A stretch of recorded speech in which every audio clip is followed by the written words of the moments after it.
Today, I am going to talk about anger. When I was 11, seeing some of my friends leaving the school because their parents could not afford textbooks made me angry. When I was 27, hearing the plight of a desperate slave father whose daughter was about to be sold to a brothel made me angry. At the age of 50, lying on a street in the pool of blood along with my own son made me angry. Dear friends, for centuries, we were taught anger is bad. Our parents, teachers, priests, everyone taught us how to control and suppress our anger. But I ask why? Why can't we convert our anger for a larger good of the society? Why can't we use our anger to challenge and change the evils of the world?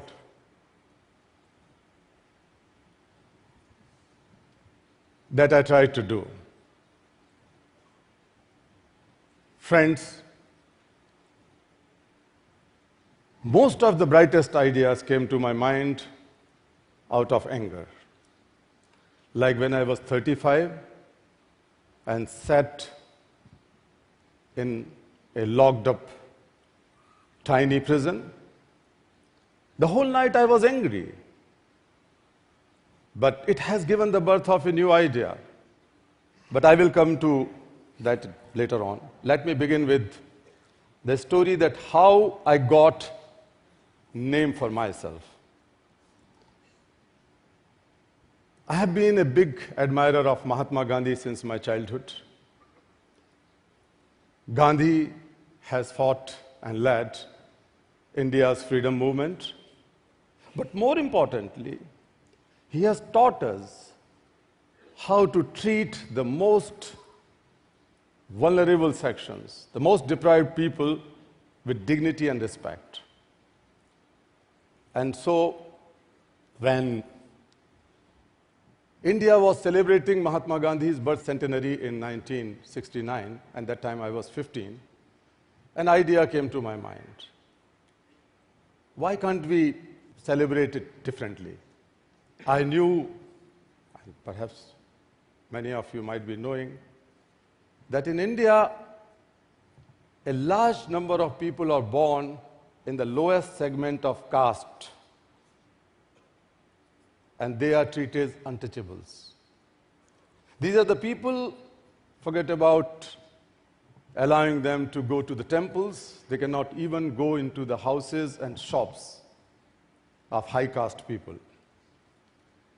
So I was very impressed with the leaders of my town who was speaking very high against caste system and untouchability and talking of Gandhian ideals. So inspired by that, I thought that let us set an example inviting these people to eat food cooked and served by the untouchable community. I went to some low-caste, so-called untouchable people, tried to convince them, but it was unthinkable for them. They told me, no, it's not possible, it never happened. I said, look at these leaders, they are so great. They are against untouchability, they will come. If nobody comes, we can set an example. These people thought that I am too naive. But finally, they were convinced. My friends and I took our bicycles and invited political leaders. And I was so thrilled, rather empowered, to see that each one of them agreed to come. I thought, great idea, we can set an example, we can bring about change in the society. The day has come. All these untouchables, 3 women and 2 men. They agreed to come. I could recall that they had used best of their clothes. They brought new utensils. Rather, they have taken bath hundreds of times because it was unthinkable for them to do. It was the moment of change. They gathered, food was cooked. It was 7 o'clock. By 8 o'clock, we kept on waiting because it's not very uncommon that the leaders become late for an hour or so. So after 8 o'clock, we took our bicycles and went to these leaders' homes just to remind them. One of the leaders' wives told me, sorry, he is having some headache. Perhaps he cannot come. I went to another leader and his wife told, okay, you go. He will definitely join. So I thought that the dinner will take place, though not at that large scale. I went back to the venue, which was a newly built Mahatma Gandhi's park. It was 10 o'clock. None of the leaders showed up. That made me angry. I was standing, leaning against Mahatma Gandhi's statue. I was emotionally drained, rather exhausted. Then sat down where the food was lying. I kept my emotions hold, but then, when I took the first bite, I broke down in tears. And suddenly I felt a hand on my shoulder. And it was the healing motherly touch of an untouchable woman. And she told me, Kailash, why are you crying? You have done your bit. You have eaten the food cooked by untouchable, which has never happened in our memory. She said, you won today. And my friends, she was right. I came back home little after midnight, shocked to see that several high-caste elderly people were sitting in my courtyard. I saw my mother and elderly women were crying, and they were pleading to these elderly people because they have threatened to outcast my whole family. And you know, outcasting the family is the biggest social punishment one can think of. Somehow they agreed to punish only me. And the punishment was the purification. That means I had to go 600 miles away from my hometown to River Ganges to take a holy dip. And after that, I should organize a feast for priests, 101 priests, wash their feet, and drink that water. It was total nonsense. And I refused to accept that punishment. However, they punished me. I was barred from entering into my own kitchen and my own dining room. My utensils were separated. But the night when I was angry, they wanted to outcast me. But I decided to outcast the entire caste system.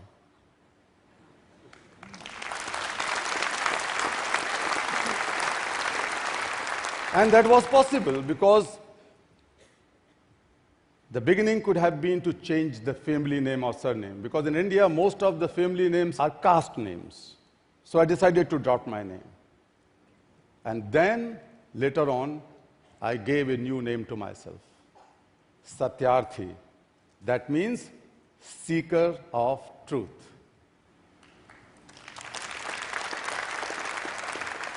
And that was the beginning of my transformative anger. Friends, maybe one of you can tell me, what was I doing before becoming a child rights activist? Does anybody know? No. I was an engineer, an electrical engineer rather. And then I learned how the energy of burning fire, coal, the nuclear blast inside the chambers, raging river currents, fierce winds, could be converted into the light and lives of millions. I also learned how the most uncontrollable form of energy could be harnessed for good in making society better. So, I'll come back to the story when I was caught into the prison. I was very happy freeing a dozen children from slavery, handing them over to their parents. I cannot explain my joy when I free a child, and I was so happy. But when I was waiting for my train to come back to my hometown, Delhi, I saw that dozens of children were arriving. They were being trafficked by someone. I stopped them, those people. I complained to the police. So the policeman, instead of helping me, they threw me in a small, tiny shell like an animal. And that was the night of anger when one of the brightest and biggest ideas was born. I thought that I keep on freeing 10 children and 50 more will join. That's not done. And I believed in the power of consumers. And let me tell you that this was the first time when a campaign was launched by me or anywhere in the world to educate and sensitize the consumers,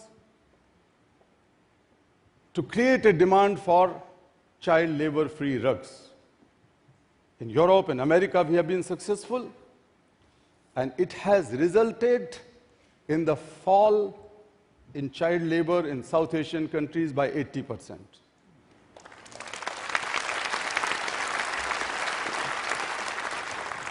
Not only that, but this first ever consumers power or consumers campaign has grown in other countries and other industries. May it be chocolate, may it be apparels, may it be shoes, it has gone beyond.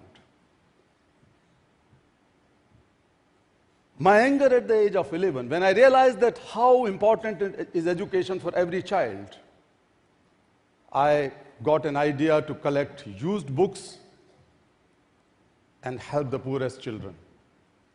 I created a book bank at the age of 11.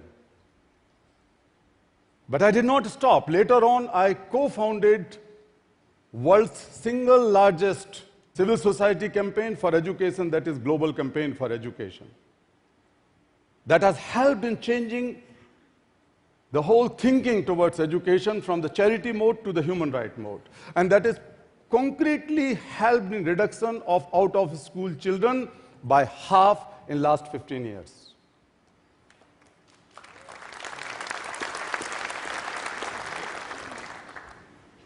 My anger at the age of 27 to free that girl who was about to be sold to a brothel has given me an idea to go for a new strategy of raid and rescue, freeing children from slavery. And I am so lucky and proud to say that it is not 1 or 10 or 20, but my colleagues and me have been able to physically liberate 83,000 child slaves and handed over back to their families and mothers.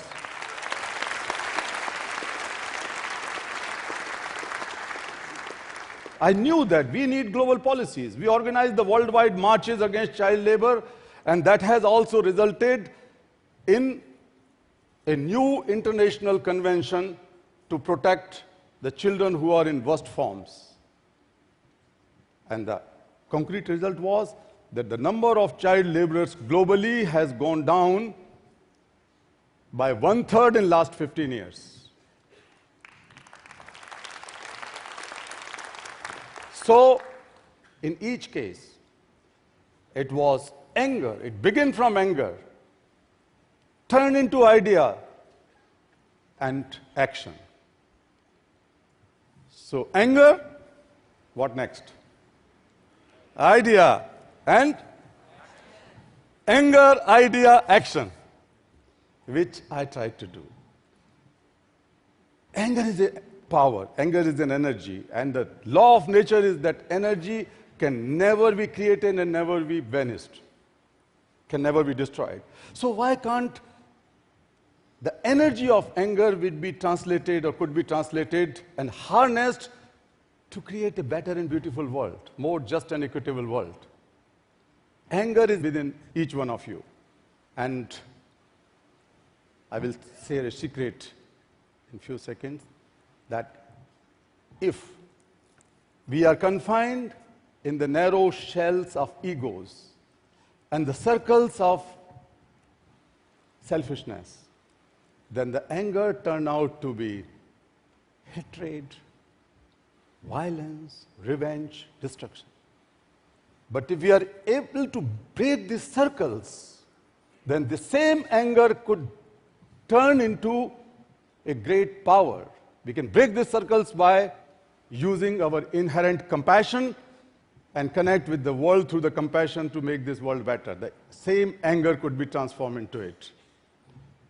So, dear friends, sisters and brothers, again, as a Nobel laureate, I'm urging you to become angry. I'm urging you to become angry. And the angriest among us is the one who can transform his anger into idea and action. Thank you so much. Thank you.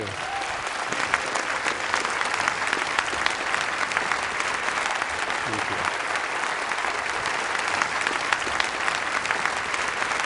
Please stay on stage for a second. I have one question for you. For many years, you've been an inspiration to others. Who or what inspires you and why? Good question. Chris, let me tell you, and that is the truth. Each time when I free a child, the child who has lost all his hope that he will ever come back to his mother, the first smile of freedom. And the mother who have lost all the hope that the son can or daughter can ever come back and sit in her lap, becomes so emotional, and the first tear of joy rolls down on her cheek. I see the glimpse of God in it. This is my biggest inspiration. And I am so lucky that not once, as I said before, thousands of times, I have been able to witness my God in the faces of those children, and they are my biggest inspirations. Thank you. Thank you.